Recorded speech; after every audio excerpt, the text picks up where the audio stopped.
Welcome to stock study. এই ভিডিওতে আমি সুইং বা পজিশনাল ট্রেডিং পারপাস, বিশেষত মোমেন্টাম ট্রেডিং পারপাস, যেহেতু মার্কেটে উপরের দিকে মুভমেন্ট হচ্ছে, এখানে ছোট স্টপ লসের বেসিসে যারা নতুন করে কিছু স্টকের পজিশন তৈরি করতে পারেন সেমন কিছু স্টক নিয়ে আমি ডিসকাস করব। এবং এখানে কোনো বাইং সেলিং রিকমেন্ডেশন নয়, just analysis purpose, educational purpose আমি ভিডিওটা আপনাদের সঙ্গে শেয়ার করছি। দেখুন, এই স্টকগুলো আমি আপনাদের সঙ্গে শেয়ার করবো, এই স্টকগুলো আমি অনেক নিচের লেভেলে আপনাদের সঙ্গে আগেও শেয়ার করেছি প্রিভিয়াস টাইমে। তো এখন যদি স্টকগুলোকে দেখি তাহলে ব্রেকআউট লেভেলের কাছে আছে, এখান থেকে মোমেন্টাম ট্রেড করা যেতে পারে ছোটো স্টপ লসের বেসিসে। তার মধ্যে যদি প্রথম স্টকটা দেখি সেটা হচ্ছে আমাদের M&M, that means Mahindra and Mahindra খুব ভালো একটা কোম্পানি এবং এর ফান্ডামেন্টাল যদি আমরা দেখি ফান্ডামেন্টাল স্ট্রং কোম্পানি। এবং এখানে যে 5-6টা স্টক নিয়ে আমি ডিসকাস করব, এই স্টকগুলো প্রত্যেকটা ফান্ডামেন্টালি স্ট্রং কোম্পানি, ঠিক আছে? তো নতুন করে বলার কিছু নেই। এবং মাহিন্দ্রাকে যদি দেখি তাহলে এখান থেকে লোয়ার লেভেল থেকে দেখুন একটা উপরের দিকে মুভমেন্ট হচ্ছে পজিটিভ সাইড, আর নিফটি যেখানে অল টাইম হাইতে, তখন যেই স্টকগুলোকে আপনাকে চুজ করতে হবে এই সময় যদি মোমেন্টাম ট্রেড করতে চান, সেক্ষেত্রে যে স্টকগুলো অল টাইম হাইয়ের কাছাকাছি ট্রেড করছে বা উপরের লেভেলে ট্রেড করছে, বা যে স্টকগুলো এখন আপনার ট্রেন্ড পজিটিভে আছে, নেগেটিভ যে স্টকগুলোর ট্রেন্ড রয়েছে বা লোয়ার লেভেলে যে স্টকগুলো রয়েছে যেখান থেকে সামান্য মুভমেন্ট দেওয়ার চেষ্টা করছে, সেই স্টকগুলো থেকে এখন একটু দূরে থাকাই ভালো। কারণ বাজারে সবসময় যখন আপনি ট্রেড করবেন তখন চেষ্টা করবেন যে সেক্টর বা যে স্টক আউট পারফর্ম করছে, মানে বেঞ্চমার্ক ইন্ডেক্সের থেকে, যেমন নিফটি 50 আমাদের বেঞ্চমার্ক ইন্ডেক্স, তো বেঞ্চমার্ক ইন্ডেক্সের থেকে যারা আউট পারফর্ম করছে বা তার সমান সমান চলছে সেই স্টকগুলোর উপর নজর রাখা। তো সেই হিসেবে যদি আমরা দেখি তাহলে অটো সেক্টরে আজকে একটা ভালো পারফরমেন্স আমরা দেখেছি মার্কেটে। এবং অটো সেক্টরে যদি আমরা বাকি স্টকগুলো দেখি, আইচার মোটর, হিরো মোটোকর্প, এই স্টকগুলোতে একটা পজিটিভ সাইডে মুভমেন্ট আমরা দেখেছি। এবং হিরো মোটোকর্প এখন এই যে এখানে ব্রেকআউট দেখাচ্ছে, হিরো মোটোকর্প এই লেভেলটা কিন্তু এখান থেকে পার করেছে। এই টাটা মোটরেও একটা লাস্ট কদিন ধরে একটা ভালো মুভমেন্ট আমরা দেখেছি। তো এখনও পর্যন্ত যদি মুভমেন্ট আমরা না দেখে থাকি এমন একটি স্টক, সেটা হচ্ছে এই মাহিন্দ্রা অ্যান্ড মাহিন্দ্রা। তো এখানে একটা পজিটিভ সাইডে মুভমেন্ট আসতে পারে, এবং পজিটিভ সাইডে মুভমেন্ট এলে এখান থেকে 3-5% মুভমেন্ট দেখাতে পারে। এখানে মোমেন্টাম ট্রেডিং বা সুইং পজিশনাল ট্রেডিং পারপাসেও নেওয়া যেতে পারে। যারা অপশান ট্রেডিং করেন রিস্ক রিওয়ার্ড বুঝে কিন্তু এখান থেকে ট্রেড নেওয়া যেতে পারে। দেখুন, আমি এখানে 1 আওয়ারের চার্ট ওপেন করেছি। 1 আওয়ারের চার্টে যদি দেখি তাহলে এখান থেকে দেখুন একটা নিচের দিকে সাপোর্ট লেভেল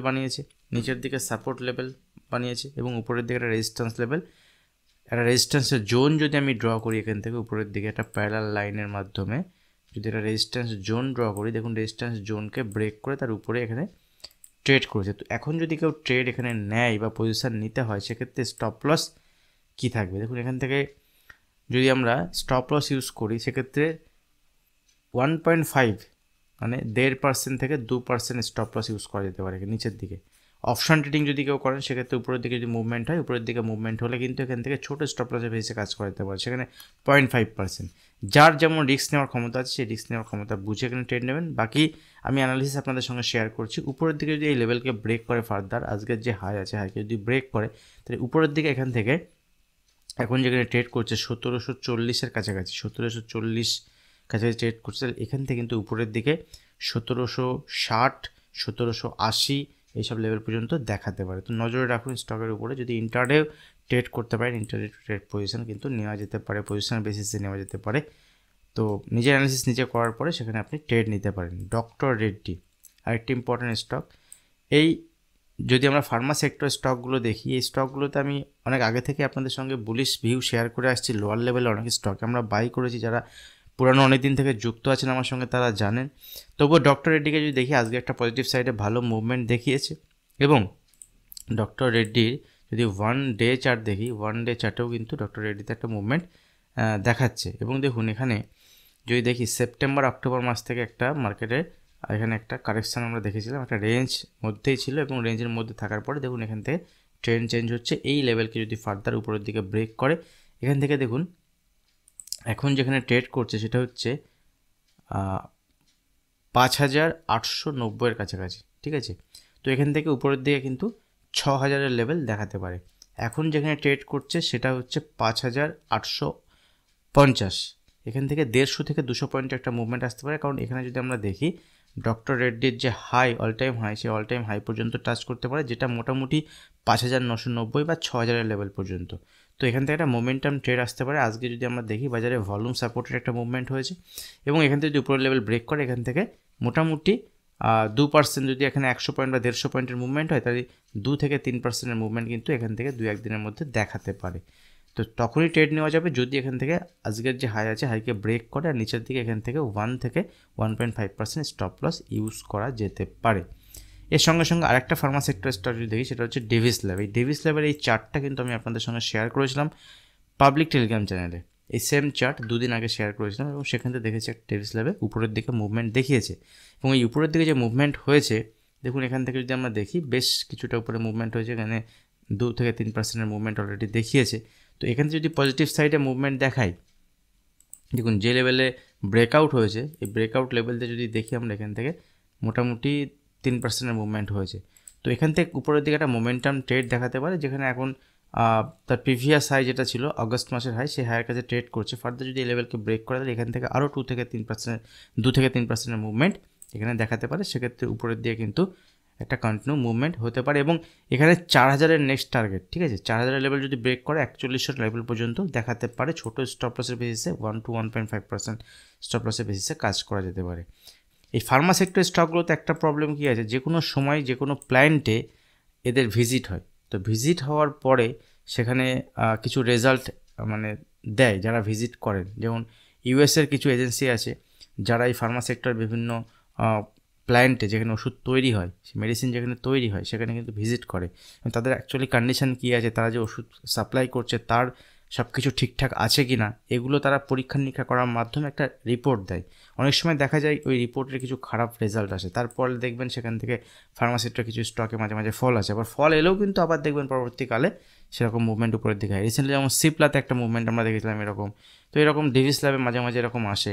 কিন্তু ওভারঅল ফার্মা সেক্টরের স্টকের আমরা মুভমেন্ট দেখেছি 2023 সালে এবং সেই মুভমেন্ট কিন্তু উপরের দিকে কন্টিনিউ হচ্ছে। যদি মোমেন্টাম ট্রেড নিতে চান, মোমেন্টাম ট্রেড এখানে ইনভেস্টমেন্ট নয়, নিচে কারেকশন এলে সেক্ষেত্রে ইনভেস্টমেন্টের কথা ভাবা যাবে, বাট মোমেন্টাম ট্রেড এখান থেকে নেওয়া যেতে পারে বা পজিশনাল বেসিসে স্টপ লস ট্রেডিংয়ের মাধ্যমে উপরের দিকে নেওয়া যেতে পারে।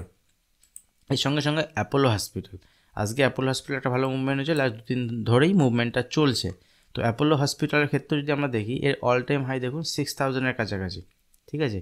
ডেভিস ল্যাবের যেমন 6000-এর কাছাকাছি, এরও ডক্টর রেডিতে যেমন 6000-এর কাছাকাছি হাই, এরও 6000-এর কাছাকাছি হাই।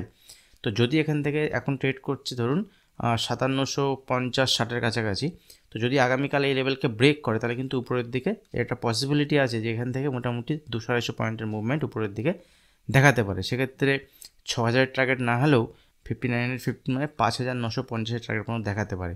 দেখুন অনেকেই ভাবছেন যে বড় বড় স্টক, দেখুন বড় বড় স্টক ছোটো ছোটো স্টকের কনসেপ্টটা আপনার যারা নতুন এসেছেন মার্কেটে একটা থাকে, কিন্তু আপনি যখন টাকা ইনভেস্ট করছেন সেখানে পার্সেন্টেজে ক্যালকুলেট করতে পারেন।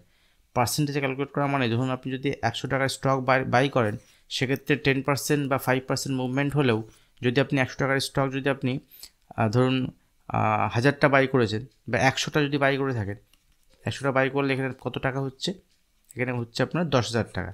তো সেখানে 10,000 টাকা যদি আপনার 5% মুভমেন্ট হয় তাহলে আপনার কত টাকার মুভমেন্ট হবে?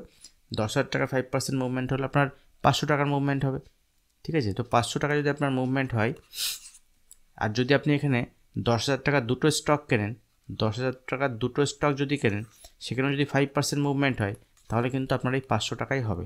তো এখানে স্টকের প্রাইস কতটা বেশি কতটা কম এটা কিন্তু বিষয় নয়, বিষয়টা হচ্ছে আপনি যেখান থেকে কোনো স্টকে এন্ট্রি নিচ্ছেন সেখান থেকে আপনার যে মুভমেন্ট হচ্ছে, মুভমেন্ট আপনার কত পার্সেন্ট মুভমেন্ট হচ্ছে, ঠিক আছে। পার্সেন্টেজে ক্যালকুলেশন করাটা খুব ইম্পর্টেন্ট। এরপরে যদি ইম্পর্টেন্ট দেখি স্টক দেখি, সেটা হচ্ছে লুপিন। এটাও ফার্মা সেক্টর স্টক, আজকে একটা পজিটিভ সাইডে মুভমেন্ট হয়েছে এবং এখানে একটা চ্যানেলের মধ্যে দিয়ে চলছিল। দেখুন এই চ্যানেলে কিন্তু এই সময় একটা পজিটিভ সাইডে আমরা মুভমেন্ট দেখেছিলাম, বাট এই চ্যানেলে এই মুভমেন্ট হওয়ার পরে উপরের লেভেলে সাস্টেন করতে পারিনি, কিন্তু নিচে ফল হয়েছিল।